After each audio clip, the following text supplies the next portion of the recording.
बिस्मिल्लाहिर्रहमानिर्रहीम। अस्सलाम वालेकुम नाज़रीन, आप यूट्यूब चैनल देख रहे हैं। मैं इमरान खान हूँ। इमरान खान साहब की हालत कितनी ख़राब है इसके बारे में सलमान सफदर साहब ने अदालत में आज स्टेटमेंट दिया। इमरान खान की बहनें भी वहाँ पे मौजूद थीं। उन्होंने कहा जी जो मुझे इमरान खान ने बताया मैं एज़ इट इज़ आपको बता देता हूँ कि जैसे उन्होंने कहा उन्हीं अल्फाज में बयान कर देता हूँ। अब ये सलमान सफदर साहब जो है ये प्रोफेशनल वकील हैं। इन्होंने फ़ीस भी ली है इमरान खान साहब के मुकदमात लड़ने के लिए और ये प्रोफेशनल वकील के तौर पे अपनी ड्यूटी कर रहे हैं। गैर सियासी आदमी है तो इनका कोई सियासत से ऐसा कोई ताल्लुक भी नहीं है। तो इन्होंने अदालत में जो बताया, इन्होंने कहा इमरान खान ने जो कहा वो ये है कि उन्हें और उनकी अहलिया को 22-22 घंटे तक कैद तन्हाई में रखा जाता है, हमें सलाम का जवाब तक नहीं दिया जाता, मेरी एक आंख से अब मैं नहीं देख पा रहा और डॉक्टर्स उसको नाकाबिले इलाज करार दे चुके हैं। ये है जनाब इमरान खान साहब की हालत। पाकिस्तान का सबसे मकबूल लीडर, पाकिस्तान का सबसे मकबूल शख्स, पाकिस्तान का एक शानदार आदमी जिसको पूरी दुनिया में लोग जानते हैं। और पाकिस्तान में अगर कोई एक आदमी जिसके बारे में आप ये कहें कि पूरी दुनिया में उसकी पहचान है और पाकिस्तान की पहचान की एक बड़ी वजह वो खुद आदमी बना, तो वो इमरान खान है। ये सच है और हमें सच मानना पड़ेगा। आज नहीं मानेंगे तो आपको कल मानना पड़ेगा। अगर इनसे आप बात करें तो ये मानेंगे कि इनका कद जो है इमरान खान के मुकाबले में कुछ भी नहीं है। ये कुछ भी नहीं बेचते इमरान खान के मुकाबले में। वो 50 साल से इस कौम का हीरो चला आ रहा है, पूरी दुनिया में उसकी पहचान है, एक बड़ा आदमी है और उसे सिर्फ एक जिद के चक्कर में जेल में बंद किया हुआ है और उसको निशाने इबरत बना रहा है सिर्फ कि जनाब हम हार नहीं सकते, हमने हर हाल में जीतना है, हमने इसको शिकस्त देनी है। वही जीतना है जाके इंडिया से जीतें और जीत के कश्मीर को आज़ाद करवा लें। जीतना है जाकर आप इसराइल से जीत लें और फ़लस्तीन को आज़ाद करवा लें। भाई जहां आपने वादे किए हुए जीतना है वहां पे आप लड़ाई नहीं कर रहे। और वो कौम जिसने आपको अपने खून पसीने से कमा कर दिया, जिसने आपको इतना पैसा दिया, जिसने आपको हथियार दिया, आप उसी कौम के सबसे मकबूल और बड़े लीडर को मार रहे हैं और लगातार मार रहे हैं। अब वो ये तक कहने पर मजबूर हो गया कि मुझे एक आंख से नजर नहीं आ रहा और डॉक्टर ने कहा है कि इसका इलाज नहीं हो सकता। बुशरा बीबी की आंख का इलाज चल रहा है। अब अदालत के अंदर जाते हैं। देखिए पाकिस्तान तहरीक इंसाफ अदालत में तो जाती है लेकिन अदालत में इंसाफ नहीं है। ये जज इंसाफ नहीं दे पाएंगे। ये बात पाकिस्तान तहरीक इंसाफ को समझनी चाहिए। जब तक पाकिस्तान तहरीक इंसाफ या पाकिस्तान की कौम दबाव नहीं डालेगी तब तक इंसाफ नहीं होगा। और ये इंसाफ अदालत में नहीं होना। कोई अदालत इमरान खान को किसी किस्म का इंसाफ नहीं दे सकती। अलीमा खानम ने इसके बारे में वाज़ेह स्टेटमेंट दिया। उन्होंने कहा जज की शक्ल पे कम से कम इंसानियत आ जानी चाहिए थी, तो जज की शक्ल पे उनको इंसानियत नजर नहीं आई। जज साहब बहुत सख्त परेशान थे कि मैं किसी तरह इस केस को निकालकर आईनी अदालत में भेज दूं। यानी जज साहब को यह कमिटमेंट दी गई है कि आप यहां पे कर दें, आपको हम बचा लेंगे और आईनी अदालत के अंदर हम दोबारा इमरान खान साहब को रगड़ देंगे। इंसाफ देने वाला जज होता तो इमरान खान की आंख का सुनकर उसका दिल हिल जाता, लेकिन जज ने किसी किस्म का उस पर सवाल ही नहीं किया। वो बार बार कह रहा था हो जी अपील की तरफ। जब वो बता रहे थे कि इंसानियत का मामला देखें आप, ये क्या हो रहा है, तो जज वो बात ही नहीं सुन रहा था। वो कहती हैं ऐसा लगता है इस जज को कॉलें आई हैं और ये फैसले देने से डर रहा है। ये जनाब इस्लामाबाद हाई कोर्ट की हालत है। जो जजेस वहां पे केस सुनने की ताकत या हिम्मत रखते थे उन जजेस को वहां से ट्रांसफर किया जा रहा है। हालात पाकिस्तान की अदलिया के भी पतले ही है। लेकिन क्या इमरान खान साहब किसी अदालत से बाहर आ जाएंगे? सवाल ही पैदा नहीं होता। मैंने आपको पहले भी कहा, मैं आपको अब भी कह रहा हूं और जिम्मेदारी से कह रहा हूं, जितनी ताकत बढ़ती जाएगी उतना इमरान खान साहब को मजीद तबाह किया जाएगा, उतना इमरान खान साहब को मजीद दबाया जाएगा। ये एक जिद जैसी कैफियत है कि कुछ भी हो जाए इमरान खान को नीचा दिखाना है, इमरान खान को कमजोर दिखाना है, इमरान खान को और उसकी पार्टी को बर्बाद करना है। ये एक जिद है और इस जिद की भेंट पाकिस्तान चढ़ रहा है।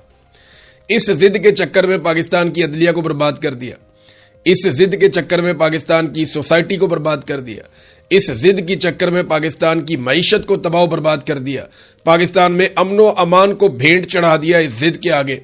और इस जिद की वजह से आज पाकिस्तान जहां खड़ा है हम सब देख रहे हैं। मिसाल के तौर पे ये हमाद अदर साहब ने एक ट्वीट किया है, तो एक छोटा सा ट्वीट, लेकिन इसके अंदर बहुत सारा कुछ उन्होंने लिख दिया। उन्होंने कहा जी अगर पिछले आप चंद महीनों की हुकूमत की तवानाई के शोबे में गलतियों का अंदाजा लगाएं और उनको गिना जाए तो बड़ी अजीबोगरीब फहरिस्त बनती है, लंबी फहरिस्त। ایندھن کی قیمتیں وقت سے پہلے بڑھا کر انہوں نے آئل کمپنیوں کو 87 ارب روپے کا فائدہ دیا. ڈیزل کی غلط قیمتیں مقرر کر کے ریفائنریوں کو اضافی منافع پہنچایا اربوں روپے کا. LNG کارگو منسوخ کیے, پھر مجبوری میں مہنگے سپاٹ کارگو خریدے, اس کے اندر بھی اربوں کا نقصان کیا. بد انتظامی کی وجہ سے اپریل کے پہلے حصے میں شہروں میں 12 گھنٹے کی لوڈ شیڈنگ کی گئی. نئے گیس کنیکشن انہوں نے دینا شروع کر دیے, جبکہ موجودہ صارفین کی 10% ضرورت بھی یہ پوری نہیں کر پا رہے. سولر توانائی کے خلاف عجیب و غریب قسم کی پالیسیاں بنا دی, پھر عوامی دباؤ آ گیا ان کے اوپر. سرکولر ڈیتھ کم ہونے کا انہوں نے دعویٰ کیا جناب کہ ہم نے جو IPPs کا پیسہ دے دیا ہے, جو ہم نے سرکولر ڈیتھ ہے وہ ہم نے ادا کر دیا ہے, وہ آپ کی کیپیسٹی پیمنٹس ہوتی ہے نا. میں آپ کو پھر یاد دلاؤں کہ نواز شریف نے اور آصف علی زرداری نے کچھ ایسے معاہدے کیے IPPs لا کر, اس پہ میں نے پوری ویڈیو کرنی ہے, لیکن سادہ بات آپ کو بتاؤں کہ IPPs کے ایسے معاہدے کیے جن کے تحت اگر یہ پروجیکٹس یا یہ IPPs 1 یونٹ بجلی بھی نہ بنائیں تو بھی ان کو پیسے اتنے ہی ملیں گے جتنی ان کی بجلی بنانے کی کیپیسٹی ہے. تو ہم 1 یونٹ بجلی استعمال کرتے ہیں تو 3 یونٹ بجلی کے ہم پیسے دیتے ہیں. اب سرکولر ڈیتھ کم ہونے کے دعوے کیے, مگر اپنے ہی اعداد و شمار جو سرکاری اعداد و شمار ہیں وہ اس کے مختلف ہیں. یہ حکمرانی نہیں ہے بلکہ ایک مہنگا تماشا لگایا ہوا ہے ملک میں, جسے پوری قوم دیکھنے پر مجبور ہے. ضد ہے جناب کہ عمران خان کی ضد میں اب انہوں نے ججوں کو ٹرانسفر بھی کرنا شروع کر دیا. یہ جسٹس بابر ستار کا خاتہ ہے جنہیں ٹرانسفر کیا گیا پشاور. ججز کے تبادلوں کو بطور ہتھیار استعمال کرنا عدلیہ میں ایک ایسے کلچر کو فروغ دے گا جہاں بے ضابطگیاں اور نااہلیاں پنپیں گی. آئین کے آرٹیکل 200 اور 209 میں کی گئی ترامیم کو ججز کو دباؤ میں لانے کے لیے ایک ہتھیار کے طور پر ڈیزائن کیا گیا ہے. اب ججز کو دیگر مقامات پر تبادلے کی دھمکیاں دی جائیں گی اور وہ تبادلہ قبول نہ کریں تو انہیں سزاؤں کا سامنا کرنا پڑ سکتا ہے. یہ ہو رہا ہے. اب قوم کے پاس حل کیا ہے؟ یعنی کیا عدالت کی طرف دیکھنا ہے؟ کوئی فائدہ نہیں, ججز سارے کمپرومائز ہیں.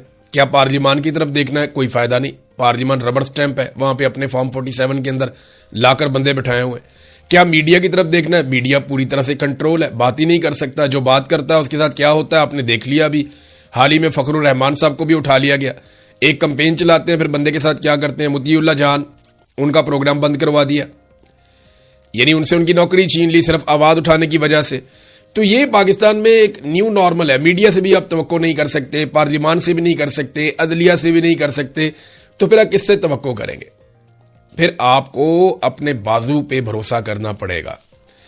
عوام کو یاد رکھیے, عوام کو یہ لگتا ہے یہ صرف عمران خان کا معاملہ ہے. جو لوگ یہ سمجھتے ہیں نا وہ بیوقوفی کر رہے ہیں کہ یہ صرف عمران خان کا معاملہ ہے. یہ عمران خان کا معاملہ نہیں ہے, یہ پوری قوم کا معاملہ ہے. یہ ملک کے اوپر قبضہ ہو رہا ہے اور یہ قبضہ عمران خان نے چھوڑنے سے انکار کیا تھا, تب سے اب تک پھڈا پڑا ہوا ہے. اور یہ قبضہ آپ کو وہاں لے جائے گا جہاں سے واپسی ممکن نہیں ہوگی. پاکستان کا سارا پیسہ اشرافیہ کے پاس چلا جائے گا. یعنی وہ اپنے مفاد کے علاوہ دیکھتے ہی کچھ نہیں. ابھی انہوں نے ایک نیا وہ قانون نکال دیا ہے, ایک پابندی لگا دی ہے کہ پنجاب سے گندم جو ہے وہ کسی اور صوبے میں یا کہیں اور نہیں جا سکتی. آپ کو پتہ ہے یہ کیوں کر رہے ہیں؟